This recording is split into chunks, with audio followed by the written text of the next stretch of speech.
हमें मिल गई।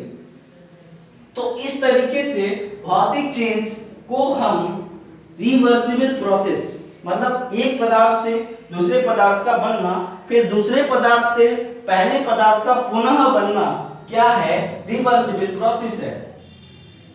आइए अब हम केमिकल चेंज के बारे में पढ़ते हैं। केमिकल चेंज का मतलब होता है रासायनिक परिवर्तन, यानी कि रसायन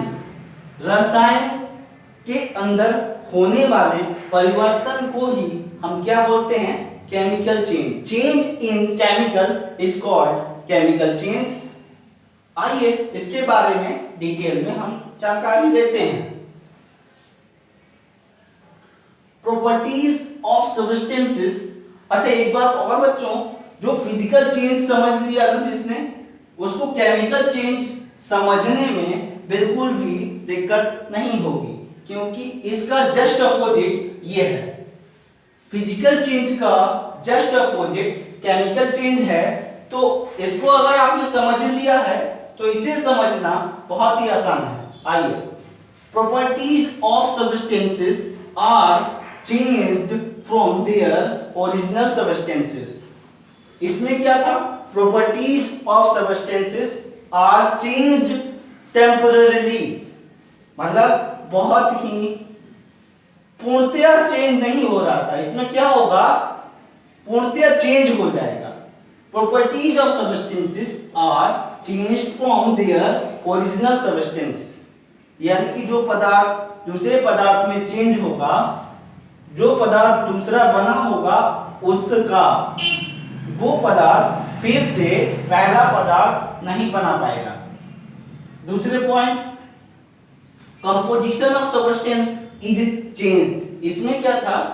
composition of substance is not change, यानी कि वाटर में क्या था? हाइड्रोजन और ऑक्सीजन। यहां भी हाइड्रोजन और ऑक्सीजन, फिर ये बन गया हाइड्रोजन ऑक्सीजन। कोई भी कंपोजिशन हाइड्रोजन या ऑक्सीजन ही रहे एक साथ, लेकिन इसमें ऐसा नहीं होगा। बाय एग्जांपल हम समझेंगे क्या composition of substance is change. जो एटम जिस एटम के साथ कंपोजिशन कर रहा होगा, रिएक्शन के बाद वो एटम किसी और एटम के साथ कॉम्बिनेशन कर रहा होगा। इसमें ऐसा नहीं है, इसमें बट चेंज है। But mass of the substance is never change. Mass of the substance is never change, लेकिन मास चेंज नहीं होगा। मास कैसे चेंज नहीं होगा, हम इसको एग्जांपल से समझेंगे अभी, और आपको मैंने 9th में बता चुका हूं। ये the substance is not again obtained to its original state as soon as the region of changes is lifted। कहने का मतलब यह है कि अगर एक पदार्थ से दूसरे पदार्थ को बनाते हैं तो दूसरे पदार्थ से पहला पदार्थ नहीं बन सकता है, नहीं बनाया जा सकता है। इस प्रोसेस को, मतलब पहले पदार्थ से दूसरे पदार्थ का बनना और दूसरे पदार्थ से पहले पदार्थ का नहीं बनना ही क्या प्रोसेस कहलाती है? इररिवर्सिबल प्रोसेस,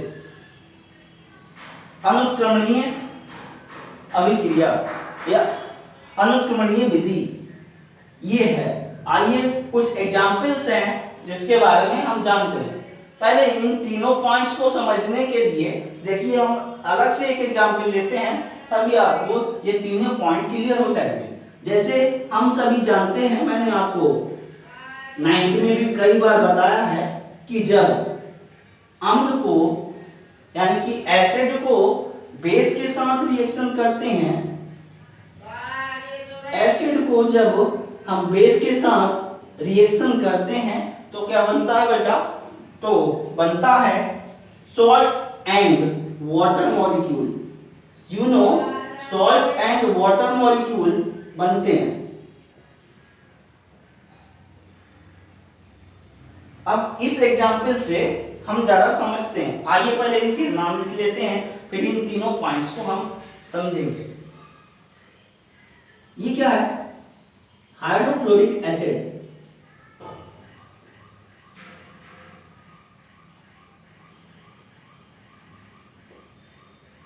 हाइड्रोक्लोरिक एसिड यानी कि क्या है ये एसिड। इसका केमिकल नेम क्या है? इसका नाम है सोडियम क्लोराइड।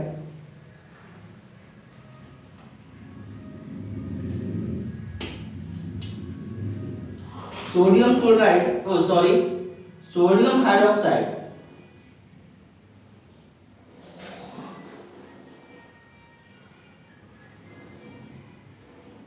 सोडियम हाइड्रोक्साइड जो ये क्या है? बेस है। क्या है? बेस।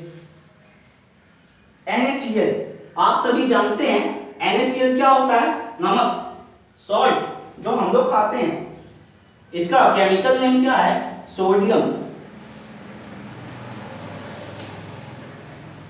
Sodium chloride. ये क्या है? सॉल्ट है। और ये क्या है? You know, water molecule, water. तो देखिए बच्चों, हम इस एग्जांपल से हम पहले पॉइंट को समझते हैं। Properties of substances are change from their original state. देखो यहां पर क्या लिया था? एक एसिड ली थी। यहां क्या लिया था? एक बेस लिया था। यहां बना क्या? यहां एसिड और बेस नहीं बना, यहां बना क्या? Totally different, salt, water. जबकि इधर वाटर और सॉल्ट नहीं थे, मतलब इन दोनों पदार्थों से टोटली डिफरेंट बना। ठीक, आइए दूसरा point, the composition of substances is changed but mass of the substances never change. देखो इस पॉइंट को समझते हैं। यहां पर HCl एक हाइड्रोजन एटम एक क्लोरीन एटम के साथ कॉम्बिनेशन करके बना है। एक हाइड्रोजन एटम एक सोडियम और एक ऑक्सीजन एटम के साथ कॉम्बिनेशन में है। लेकिन यहां देखो, रिएक्शन के बाद दोनों हाइड्रोजन एटम ओनली किसके साथ कॉम्बिनेशन कर रहा है? ऑक्सीजन के साथ। तो कंपोजिशन चेंज हो गया, कंपोजिशन चेंज। अब देखिए यहां पर क्लोरीन एटम किसके साथ था? कौन से एटम के साथ था? हाइड्रोजन एटम के साथ। लेकिन रिएक्शन के बाद क्लोरीन एटम किसके साथ आ गया? ऑक्सीजन, सोडियम के साथ। इसी प्रकार देखा जाए तो ऑक्सीजन जो है रिएक्शन से पहले सोडियम और हाइड्रोजन के साथ कॉम्बिनेशन में है, लेकिन रिएक्शन के बाद ये ओनली हाइड्रोजन के साथ कॉम्बिनेशन में है। यानी कि कंपोजिशन चेंज हो रहा है बट मास चेंज नहीं होगा। कैसे? इधर देखिए बच्चों, एक हाइड्रोजन ये, एक हाइड्रोजन ये, दो हाइड्रोजन रिएक्शन से पहले हैं, दो हाइड्रोजन रिएक्शन के बाद हैं। पूरे रिएक्शन में दो हाइड्रोजन रिएक्शन के बाद है, यानी कि हाइड्रोजन एटम की संख्या चेंज नहीं हुई।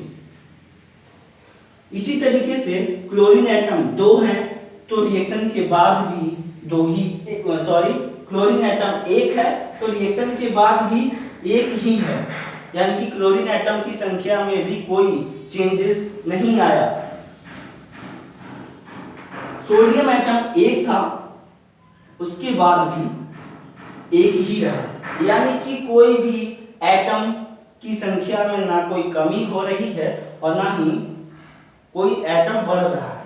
इसका मतलब ये है, अगर एटम परमाणुओं की संख्या में कोई चेंज नहीं हो रहा तो उसके मास में ऑब्वियसली चेंज नहीं होगा, क्योंकि उनके मास निश्चित हैं।